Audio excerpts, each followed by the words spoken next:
النهاردة الأكل بتاعنا مش عادي. النهاردة أكلنا أكل عيد الأضحى، كل سنة وانتم طيبين. صينية الرقاق واللحمة المشوية الجميلة، وادي سلطة الطحينة. ووريت لحضراتكم الايه، هنجيب البرطمان بتاع البدنجان المخلل عشان الايه القعدة تكمل. بصوا الجمال، ايه رأيكم؟ الكلام ده كله هنعمله في خطوات بسيطة وفي وقت قليل جدا. تيجوا ننفذه؟ يلا بينا. هنعمل العصاب بتاع الايه، بتاع الرقاق. هنجيب معلقتين سمنة كده ريحتها كويسة. طبعا اي حاجة نجاحها بتكون بالسمنة النظيفة او بالسمنة البلدي. بمجرد ما هتسيح السمنة البلدي زي ما حضراتكم شايفين كده، هنزل عليها ببصلاية كبيرة بشراها،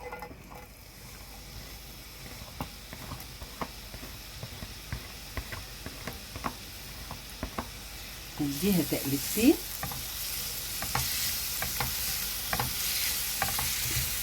وانا ما بحبهاش طبعا تتحمر. هنزل عليها على طول باللحمه المفرومه بتاعتنا، مجرد بس انها تتشوح تشويحتين بس بالعدد.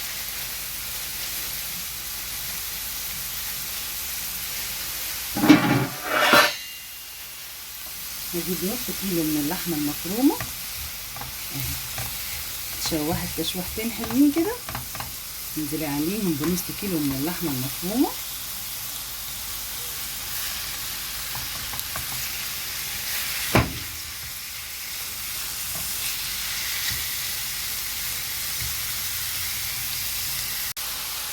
شايفين اللحمه كلها اخدت اللي هو الايه، اللون البني بعيدنا عن اللون الاحمر.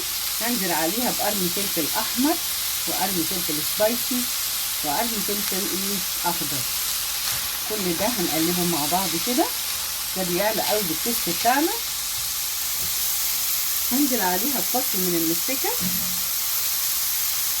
انزلي بقى بالبهارات بتاعتك، السبع بهارات كده، حبه نص معلقه 7 بهارات. هاتي ورقه اللورو، انزلي عليها بورقتين كده بس يكونوا محددين عشان تعرفي تشيليهم اهو. انزلي بقى بالملح، انزلي بالفلفل،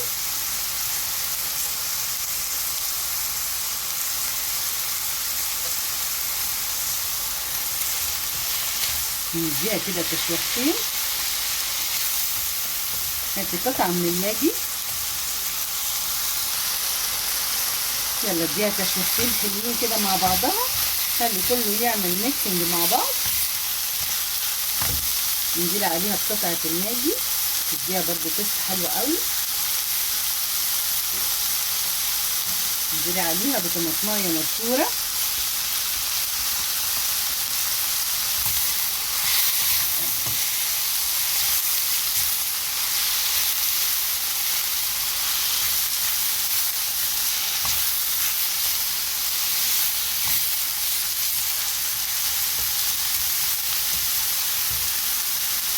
حطي بصين توم مهروسين، دي بتعلي اللي بتخلي الفليفر بتاعها عالي قوي. شوفيني كده، نص معلقه من الايه، نص معلقه من البابريكا المدخنه، دي برضو بتعلى بالتست بتاعها جدا. وهنحط نص معلقه من البصل البودر،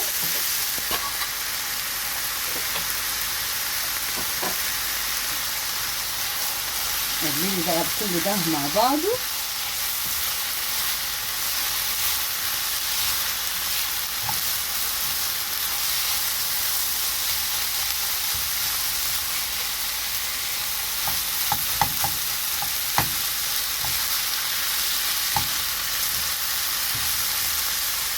عشان اللحمه بتاعتي حمرا انا ممكن ازود معلقه من الايه، نص معلقه كده من السمنه. ده لان اللحمه بتاعتي حمرا خالص ما فيهاش اي نسبه دهون.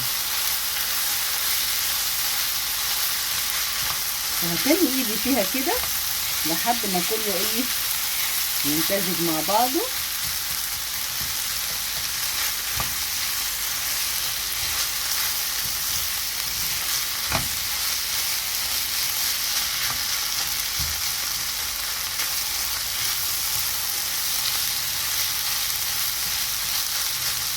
شايفين الجمال؟ اول ما هتوصل عندي للدرجه دي خلاص انا هطفي عليها، وبكده انا جاهزه عندي العصاج بتاع الرقاق. يلا نجيب الرقاق بتاعنا بقى. ادينا اهو جهزنا الرقاق. طبعا احنا بنحط ايه 3 طبقات او 4 طبقات بالكتير تحت و4 فوق، يا اما 3 تحت و3 فوق لو عايزينها خفيفه. هنيجي بقى ننزل نشوف ادي الصينيه بتاعتنا. هندهنها الاول بالايه، هدهنها الاول كويس جدا بالايه بالسمنه البلدي بتاعتنا. لازم احس ان كلها اتدهنت زي ما حضراتكم شايفين كده، اتدهنت تمام. يلا نخش في الخطوه الثانيه. ايه الخطوه الثانيه بتاعتنا؟ هجيب صينيه، انا عندي شويه شوربه، هنزل بشويه شوربه سخنين.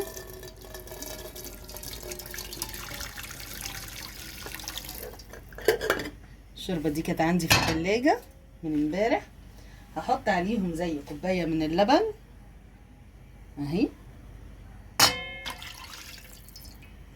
هحط عليها كمان زبديه،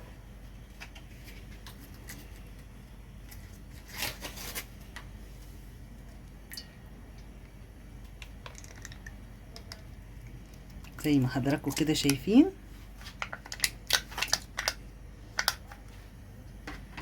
هحط عليها شوية فلفل اسود، انزل عليها بمعلقتين من السمنة. بدل ما انا ورا كل رقة اقوم ايه رشة او مسحة سمنة، هنزل على الشوربة على طول بمعلقتين من السمنة. وطبعا تكون سمنة كويسة، لان كل ما السمنة بتاعتنا احلوت او كل ما كانت السمنة طعمها جميل ريحتها حلوة بتنجح اي حاجة.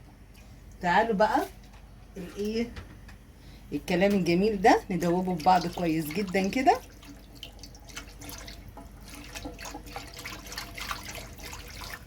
هنزل عليهم كمان بايه، بحاجة بسيطة من البيكنج باودر عشان التوريق. شايفين ادي اللي هو هنزل فيه الايه الرقاق واحدة واحدة. بقول لكم اهو صينية الرقاق بكل اسرارها. يلا هنجيب بقى ايه رقاقة وهنزلها كده. شايفين لازم يكون الميه بتاعت المحلول النقع بتاعها ده هيمسكها كلها. ورص عندي في الصينيه، الموضوع كله ما بياخدش وقت. نجيب رقاق تاني، هعمل هكذا لحد ما اعمل 3 طبقات من تحت او بكتير و4 طبقات من تحت وزيهم من فوق.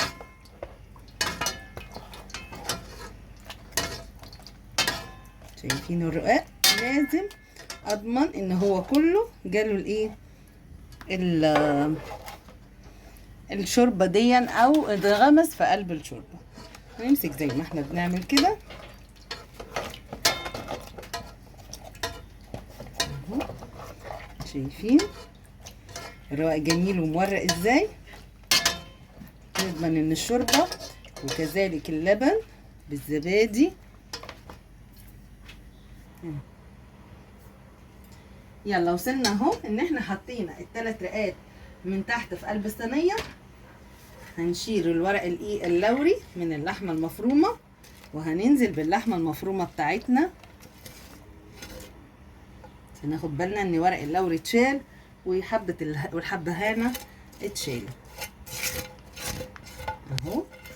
وطبعا هنوزع بقى الكلام الجميل ده على الصينيه بتاعتنا كلها.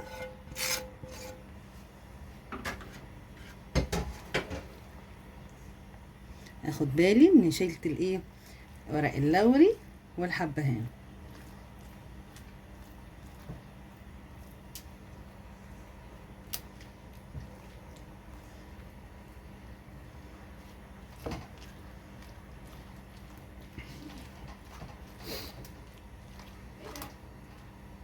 اهو زي ما حضراتكم شايفين كده.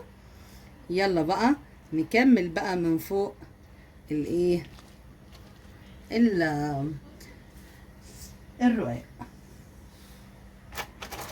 بس هنمسكها برده كده. هناخد الورق نفس الحكايه، هنبلها من الناحيتين وهنستمر لحد ما ايه، ما نكمل الثلاث رقات من فوق.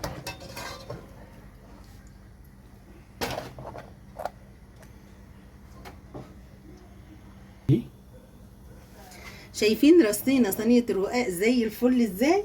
وسر بقى من اسرار المهنه، هنجيب القشطه كده وهنحط كده على الوش قطع كده صغيره.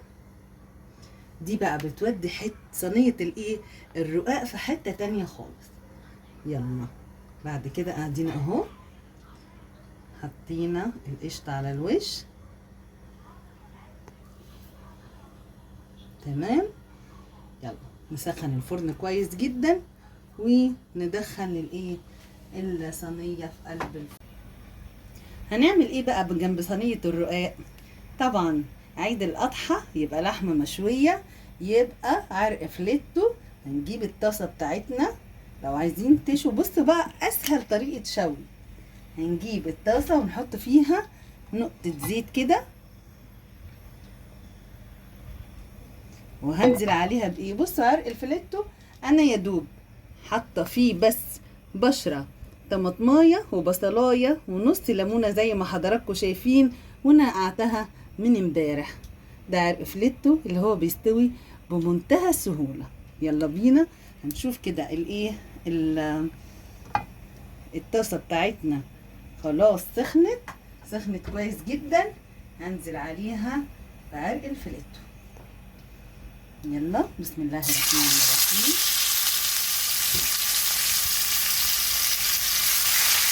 كمان الشكه دي لازم نشوف كده عشان تاخد الايه، النشويات. طبعا كلنا عارفين ان عرق الفليتو بيستوي من اقلها حاجه.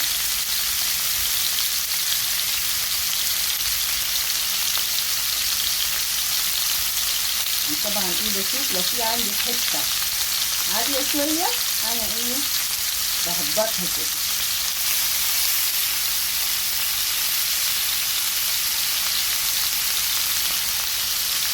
وهنسيبها على النار تستوي ونشوف اول ما تستوي.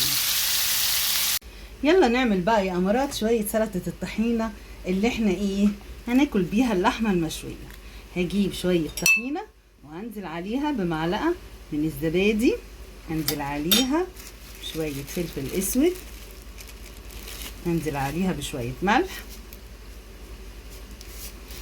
شويه كمون،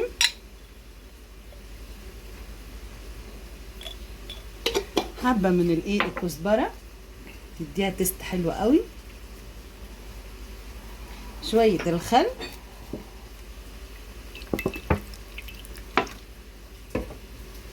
وايه وليمونه. مش عارفه انا شلت البذر بس مش عارفه البذره دي موجوده ازاي. نشيلها طبعا.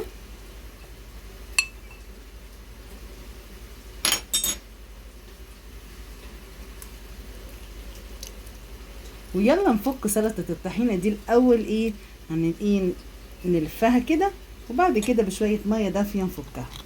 يلا كده الكلام الجميل ده ببعضه كده. وعايزين نحط عليها فص من الايه، فصين توم مهروسين.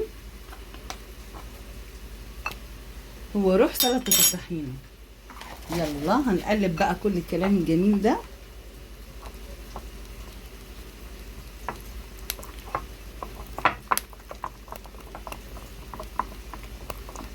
تمام. يلا نفكها بشويه ميه دافيين كده، الكتل يا دوب دافيه بس.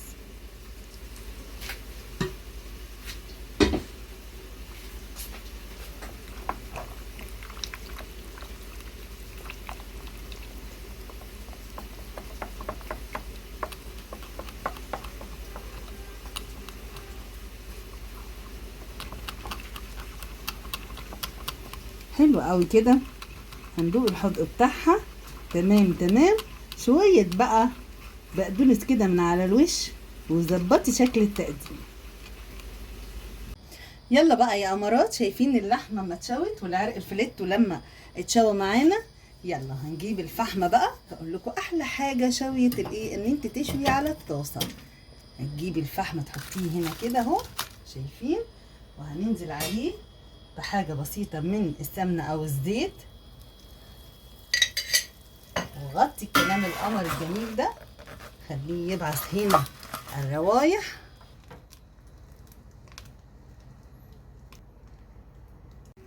يلا يا بنات هنشيل بقى الغطا. بصوا ما شاء الله ولا قوه الا بالله. الريحه بقى مش هقول لكم، كانك شوياها عند الكبابيه اهو.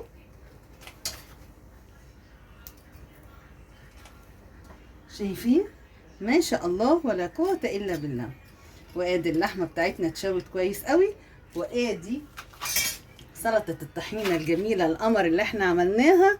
وبصوا كده لما الرقاق خلص، بصوا الجمال. ايه رايكم في الجمال ده؟ انا هقطعه لكم وتشوفوه. وعملت انا امبارح ايه، مخلل البدنجان المسلوق في برطمان، هنطلع منه دلوقتي وناكل ونشوف الجمال ايه. بصوا بقى صينيه الايه، الرقاق، جميله ومقرمشه وفي نفس الوقت ايه، طريه. وزي ما انتوا شايفين كده، ادي اللحمه المشويه الجميله معاها البقدونس، وادي طبق المخلل الغرام اللي احنا سلقناه وخللناه بالفلفل. بصوا الفلفل بتاعنا ناشف وحلو ازاي ومقرمش. يلا شوفوا التفاصيل ازاي. وادي الايه، سلطه الطحينه مع المشويات، والرقاق بتاعنا الجميل المقرمش من بره وطري من جوه. اللي عجبه الفيديو ما ينساش يعمل لنا لايك وشير وسبسكرايب. دمتم في رعاية الله، وكل سنة وانتم طيبين.